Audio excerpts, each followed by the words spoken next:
इरिज star TV के मुअज़्ज़ज़ नाज़रीन अस्सलाम वालेकुम। नाज़रीन, पाकिस्तान से बरतानिया मंशियात स्मगलिंग की बड़ी कोशिश नाकाम बना दी गई।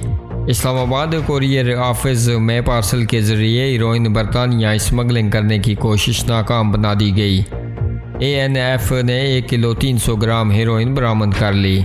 तफसीलात के मुताबिक एंटी नारकोटिक्स फोर्स ने खुफिया इतलात पर अपारा मार्केट इस्लामाबाद में कार्रवाई की और कोरियर ऑफिस में पार्सल के ज़रिए हीरोइन बरतानिया स्मगलिंग करने की कोशिश नाकाम बना दी।